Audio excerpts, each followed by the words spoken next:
உலகெங்கும் வாழும் ராஜ் தொலைக்காட்சி அன்பர்களே, என் நெஞ்சம் நிறைந்த நேயர்களே, உங்கள் அத்துணை பேருக்கும் உங்கள் ஆத்மார்த்த ஜோதிடர் நங்கநல்லூர் டாக்டர் பஞ்சநாதனின் இனிய காலை வணக்கங்கள். இன்னைக்கு மார்ச் மாதம் 21 2026 வருஷம், தமிழ் வருடத்தில் விசுவாவசு வருடம் பங்குனி மாதம் 7ஆம் நாள். சந்திர பகவான் இன்னைக்கு அஸ்வினி நட்சத்திரத்தில் பயணம் பண்ணிட்டு இருக்கார். மேஷராசி அன்பர்களே, சந்திர பகவான் நம்ம ராசிக்குள்ள நுழைஞ்சாச்சு. நம்ம எதிர்பார்க்கக்கூடிய நல்ல பலன்கள்லாம் இன்னைக்கு நடக்கும். எல்லா சம்பவங்களும் ரொம்ப வேகமாக நடக்கும். எந்த ஃபீல்டில் நம்ம இருந்தாலும் கைராசிக்காரங்கன்னு இன்னைக்கு நமக்கு பேர் கிடைக்கும். கொஞ்சம் சிலருக்கு ஒரு மனசில் ஒரு பரபரப்பு இருந்துன்னு இருக்கும். ஹெல்த்தில் சில ப்ராப்ளம் இருக்கும். ஆனால் பிஸ்னஸ் ரீதியாக நம்ம எடுக்க போகிற முடிவு ஒன்று நம்ம வாழ்க்கையை உயர்த்தும். ரிஷபராசி என்பர்களே, பயணங்கள் அமையக்கூடிய நல்ல நாள். உங்க அக்கம் பக்கத்தில் குடியிருக்கக்கூடிய சிலர் இப்ப இடம் மாறி போவார்கள். ஆபீஸில் கூட ஒர்க் பண்ணிட்டு இருந்தவங்க உங்களுக்கு தொந்தரவு தந்தவங்களா கூட இருப்பாங்க. வேலையை விட்டுட்டு வேற வேலை மாறி போயிடுவாங்க. இளைய சகோதரர்களால் நன்மை உண்டு. பழைய சொத்துக்களை விற்கக்கூடிய யோகம் உண்டு. நல்ல நாள். மிதுன ராசி என்பர்களே, லாபத்தில் சந்திர பகவான். மிதுன ராசிக்காரர்களுக்கு நல்ல காசு பணம் வரணும்னா சந்திர பகவானுடைய அனுகூலம் வேணும். மிதுன ராசிக்காரர்கள் அம்மாவை ரொம்ப சந்தோஷமா வச்சுக்கணும். அம்மாவுடைய ஆசீர்வாதம் கிடைச்சா அவள் காசு பணம் பெருகும். இந்த நாளை பொறுத்த வரைக்கும் உங்களுக்கு நல்ல நிறைந்த லாபம், தொழில் வளர்ச்சி, ஆபீஸ்ல ப்ரமோஷன், எதிர்பார்க்கிற நல்ல காரியமெல்லாம் கூடி வரும். வருமானம் பெருகும். மூத்த பெண்மணி ஒருவர் உங்களுக்கு சப்போர்ட்டா இருப்பார்.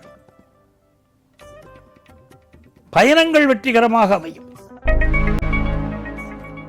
கடகராசி அன்பர்களே, சந்திர பகவான் 10ஆம் இடத்துல போயிட்டு இருக்கார். ஒரு நல்ல வேலை வாய்ப்பு கிடைக்கும். சிலருக்கு வேலையிலேருந்து விஆர்எஸ் வாங்கிக்கலாம் தோணும். சில பேர் அந்த எங்க ஒர்க் பண்றீங்களோ அதை விட்டுட்டு வேற வேலைக்கு போய் ஜாயின் பண்ணுவீங்க. நிறைந்த நிம்மதி உண்டு.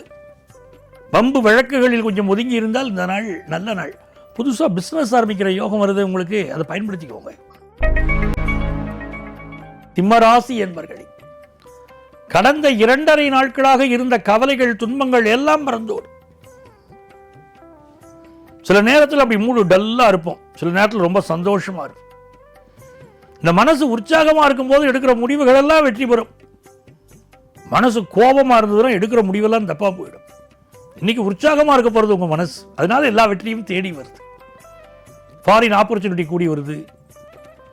ஒரு நல்ல ஹையர் எஜுகேஷன் படிக்கணும்னு நினைக்கிறீங்க பாருங்க, அது சக்சஸ்ஃபுல்லா அமைய போகுது. நீங்க எதிர்பார்க்கிற ஒரு நல்ல தகவலும் இன்னைக்கு வரப்போகுது. கன்னிராசி அன்பர்களே, கன்னிராசிக்காரங்க வம்பு வழக்குகள்ல நீ கொஞ்சம் ஒதுங்கி இருங்க. வண்டி வாகனங்கள் பயணங்களையே அவாய்ட் பண்றது நீ கொஞ்சம் நல்லது. கொஞ்சம் ஜாக்கிரதையா இருந்துக்கிடலாம். மைண்டை ஃப்ரீயா வச்சுக்கோங்க. அதுதான் இன்னைக்கு ரொம்ப முக்கியம். யாரையும் கிரிட்டிசைஸ் பண்ணி பேச வேண்டாம். விநாயகர் வழிபாடு எல்லையில்லாத ஆனந்தத்தை தரும். இன்னைக்கு இன்வெஸ்ட்மெண்ட்ஸ் எண்ணங்கள் பெருகும். வருமானம் வரும். துலாம் ராசி அன்பர்களே, வெற்றிகரமான நாள். மனசுல நினைக்கிற காரியங்கள்லாம் சக்சஸ்ஃபுல் ஆகக்கூடிய ஒரு டே. இந்த பட போதுமா, இன்னும் கொஞ்சம் வேணுமான்னு கேட்குறீங்களா, அது இந்த நாள் தான். எதிரிகள் கூட நண்பர்களாக மாறக்கூடிய நாள். சமுதாயத்தில் சாதிக்கக்கூடிய நாள். திருமண விஷயம் கைகூடும். தொழிலில் நல்ல லாபம் தரும். மகிழ்ச்சியான நாள். விருச்சிக ராசி என்பர்களே, பயணங்கள் அமையும். ரொம்ப நாளாக குழந்தை பாக்கியம் இல்லாதவர்களுக்கு அது குறித்த நல்ல தகவல் இன்னைக்கு வரும். ஹையர் எஜுகேஷன் படிக்கிறதுக்கு ஒரு தெளிவு கிடைக்கும். மாணவர்களுக்கு எந்த பாடத்தை எடுத்து படித்தா நல்லதுங்கிற தெளிவு கிடைக்கும். இந்த நாளில் சந்திர பகவான் 6ஆம் இடத்தில் இருக்கிறதுனால கொஞ்சம் உடல் நலத்தையும் பார்த்துக்கணும். புதுசாக வேலை தேடுறவங்களுக்கு வேலை கிடைக்கும். உங்கள் பிள்ளைகளுக்கு வாழ்க்கையில் வெற்றி கிடைக்கும். தனுசு ராசி அன்பர்களே, 2 திரிகோண ஸ்தானங்களும் வலுத்திருக்கு. ஒன்னிலே சந்திரன், இன்னொன்னில் கேது. இந்த நாளில் விநாயகரை வழிபட்டால் உங்கள் சந்ததி தழைக்கும். இந்த குழந்தை பாக்கியம் இல்லைன்னு சொல்றவங்கலாம் இன்னைக்கு விநாயகர் வழிபாடு செய்யறது, குழந்தை பாக்கியம் உண்டாகும். மனசுல ஏதோ கலக்கம் சிலருக்கு இருந்து இருக்கும். இன்னும் சிலருக்கு நம்ம பூர்வீக சொத்து கிடைக்குமா கிடைக்காதாங்கிற கலக்கம் இருக்கும். சிலர் வெளிநாடு போவதற்கான ஆயத்த முயற்சிகளில் இருப்பீர்கள். இந்த பாஸ்போர்ட் சரியான நேரத்துக்கு கிடைக்குமா, இந்த விசா விஷயங்கள் எப்படி இருக்கும், இப்படி மாதிரி சில குழப்பங்கள் உங்களுக்கு இருக்கு. பொழுதுபோக்கு விஷயங்களில் ஈடுபாடு கூடும்.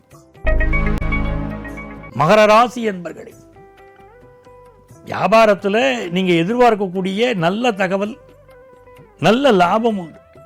கடின உழைப்புக்கு இன்னைக்கு வெகுமானம் கிடைக்கும்.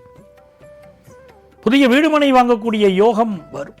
அதே நேரத்தில் வண்டி வாகனங்களை நல்ல சர்வீஸ் பண்ணி பயன்படுத்துங்க. அம்மாவுடைய உடல் நலத்தில் இன்னைக்கு அதிக அக்கறை எடுத்துக்கோங்க.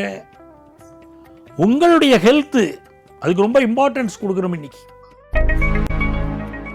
கும்பராசி என்பர்களே, இந்த நாள் நீங்கள் எதிர்பார்க்கக்கூடிய காரியங்கள் அனுகூலமாக முடியும். நரசிம்மர் வழிபாடு செய்யணும் இன்னைக்கு. நரசிம்மரை வழிபட்டா நீங்க எதிர்பார்க்கிற நல்ல தகவல் வரும், கல்யாண செய்தி வரும், வியாபாரம் வெற்றிகரமாக அமையும். அதே நேரத்தில் 3ஆம் இடத்துல சந்திரன் இருக்கார், அஸ்வினி நட்சத்திர சாரத்தில் போறார். சிலருக்கு காது மூக்கு தொண்டை சம்பந்தமான பிரச்சனைகள் இருக்கலாம். இந்த நாள் உங்களுக்கு வெற்றிகரமாக அமையும். யூகே போன்ற நாடுகளில் வாழக்கூடியவர்கள், வேலை நிமித்தமாகவோ படிப்பு நிமித்தமாகவோ சென்றவர்கள் வம்பு வழக்குகளில் சிக்கிக்கொள்ளாமல் நீங்க கவனமாக இருக்கணும். கொஞ்சம் ஜாக்கிரதையாகவும் இருக்க வேண்டிய நாள். மீனராசி என்பவர்களே, யார்ட்டையுமே இன்னைக்கு நெகட்டிவா பேச வேண்டாம். இன்னைக்கு வருமானம் பெருகும், கடன் உதவி கிடைக்கும். ஆனால் ஃபுட் பாய்சன் ஆகிற அமைப்பு இன்னைக்கு இருக்கிறதுனால சாப்பாட்டில் கவனமா இருங்க. வெளி உணவுகளை கொஞ்சம் அவாய்ட் பண்றது இன்னைக்கு நல்லது. வேலை பார்க்கக்கூடிய இடங்களில் சிலருக்கு வாக்குவாதங்கள் வந்துட்டு போகும். தேவையான கடன் உதவி கிடைக்கும். நண்பர்களே, நாளைய பதிவில் மீண்டும் சந்திப்போமா?